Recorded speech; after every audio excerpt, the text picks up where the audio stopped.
So this company, Clearview AI, claims it has scraped, Facebook, YouTube, Twitter, Venmo, and has just millions of photos of people from the public internet. There is zero human input in this situation. You basically turn it on, the camera learns and does everything automatically. Which used to be done by a human is now done by an algorithm. Artificial intelligence. Artificial intelligence. Artificial intelligence. Artificial intelligence For AI. A lot of people, when they hear about AI, they just assume that, oh, okay, this is robots that are doing everything. But this is people like you doing the work.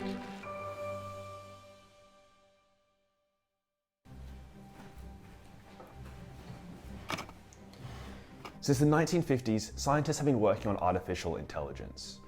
They've developed computers that can do things only humans could do before.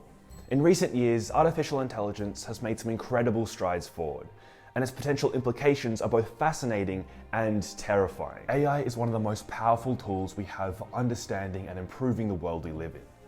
But as AI gets smarter, so does the potential for misuse. Data is the lifeblood of AI. But as more and more data is collected, who owns it, who controls it, and who decides how it's used? As you might or might not have guessed, that intro was actually written by an AI. I use GPT-3, which is a new AI that's really good at creating natural and realistic language. And the only thing I asked it to do was write an intro for a documentary about data in AI. And that's exactly what it did.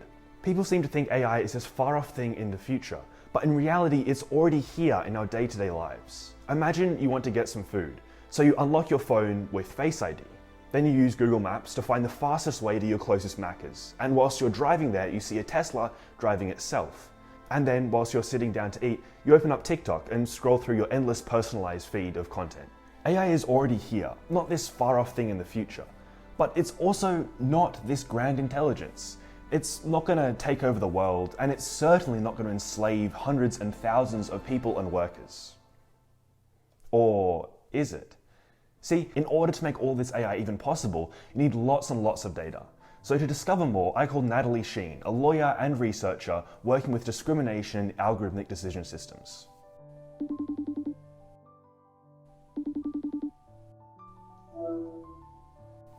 Yeah, thanks so much for agreeing to do an interview. I guess, do you know how much you know about where the data is collected from, who creates the data? I mean, that's one of the big questions that you have whenever these tools are used. You don't know where the data is coming from.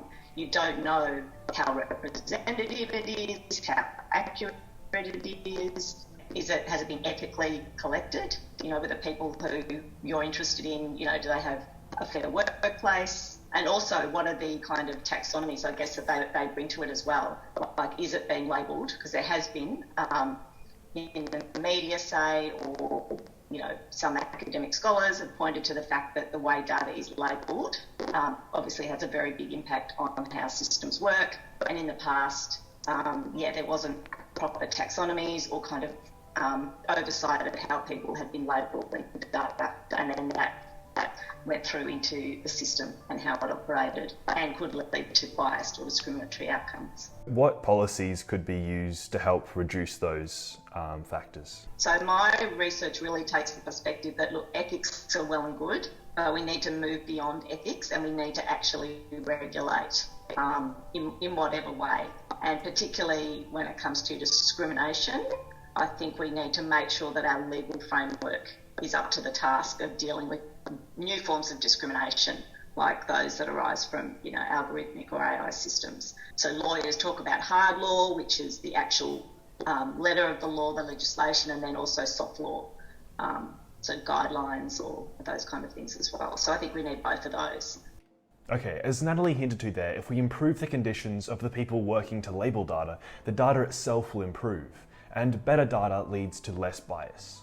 But AI is a very recent technology, so it is imperative that we continue to adjust and create new legislation in addition to just ethics in order to be able to regulate this new and evolving technology. We all interact with AI everywhere, so it is our duty to ensure it is being created and used fairly.